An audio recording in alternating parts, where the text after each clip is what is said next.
நீங்க ஒரு ரிலேஷன்ஷிப்ல இருக்கீங்க. இப்போ ஒரு சின்ன ஃபைட் நடக்குது உங்க 2 பேத்துக்குள்ள. ஆனா இந்த நேரத்துல ஏன் உங்களுக்கு பிரேக்கப் ஆன மாதிரி ஃபீல் ஆகுது தெரியுமா? தொடர்ந்து இந்த வீடியோ பாருங்க, உங்களுக்கே புரியும். சண்டை நடக்குது. சண்டை நடந்ததுக்கு அப்புறம் போனை ஓபன் பண்றீங்க, இயர்போனை போட்டுக்கிறீங்க. தொடர்ந்து பிரேக்கப் சாங்ஸ், சோகமான பாட்டுகள், சூப் சாங்ஸ். நீங்க சொல்லலாம், நான் ஜஸ்ட் இந்த நேரத்துக்கு என்னோட மன சாந்திக்காக பாட்டு கேட்கிறேன் அப்படின்னு. பட் உங்க மைண்ட் என்ன தெரியுமா பண்ணிட்டு இருக்கு? It's doing something dangerous for your self. உங்க பிரெயினுக்கு எமோஷன் எது, இமேஜினேஷன் எது அப்படின்லாம் வேறுபடுத்தி பார்க்க தெரியாது. சயின்ஸ் சொல்றது என்ன தெரியுமா? நீங்க பிரேக்கப் சாங்ஸ் எல்லாம் கேட்கும்போது உங்களோட ஸ்ட்ரெஸ் ஹார்மோனான கார்டிசால் லெவல் வந்து இன்க்ரீஸ் ஆகும். இப்போ அந்த லிரிக்ஸும் உங்களோட இமேஜினேஷனும் சேரும்போது பிரெயின் ஆட்டோமேட்டிக்கா அதற்கான எஃபெக்ட்ஸை, லாஸை ப்ராக்டிஸ் பண்ண ஆரம்பிக்கும்.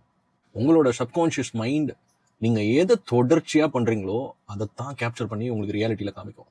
ஸோ அப்போ அந்த மனதுல என்ன ரெக்கார்ட் பண்ணி பதிவாகுதுன்னா, நீங்க பதிவு பண்றீங்கன்னா ரிலேஷன்ஷிப்பு ரொம்ப பெயின்ஃபுல்லானது, இந்த ரிலேஷன்ஷிப்பு எண்ட் ஆகலாம், இந்த ரிலேஷன்ஷிப்பு எனக்கு ரொம்ப வேதனையை கொடுக்குது அப்படிங்கிறத தான் நீங்க ப்ரோக்ராம் பண்றீங்க. இது ஹீலிங் கிடையாது. நீங்க பிரேக்கப்பை நோக்கி ப்ரோக்ராம் பண்ணிட்டு இருக்கீங்க. புரியுதா? லா ஆஃப் அட்ராக்ஷன்ல emotion plus focus equal to attraction அப்படின்னா, பயம் பிளஸ் இந்த சோகமான உணர்வு இருக்கு இல்லையா, அது அப்புறம் நீங்க செலுத்துற focus equal to more misunderstanding. உங்களுக்கு வருது இல்லையா, இன்னும் அதிகமாகும்.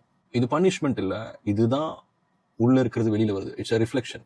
நீங்க பெயினை உள்ள திரும்ப திரும்ப கொடுத்துட்டு இருந்தீங்கன்னா you attract distance in relationship. புரியுதா?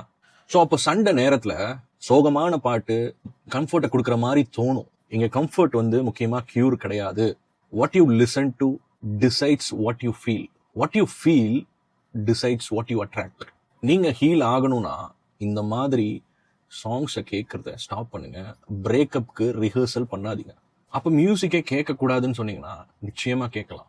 உங்களை இன்னும் அமைதிப்படுத்துற மாதிரியும், உங்களை அடுத்த கட்டத்துக்கு கொண்டு போற மாதிரியும் காமான மியூசிக்கா, தெளிவான மியூசிக்கா நீங்க கேட்கலாம். புரிஞ்சுதா? இதை நீங்க பண்றதுக்கு ரெடியானவங்கன்னா ஐ சூஸ் பீஸ் அப்படின்னு சொல்லிட்டு கமெண்ட்ல பண்ணுங்க. உங்களோட கருத்தையும் தாராளமாக கமெண்ட்ல பதிவிடுங்க. தேங்க்யூ ஸோ மச் ஃபார் வாட்சிங். Happy manifesting.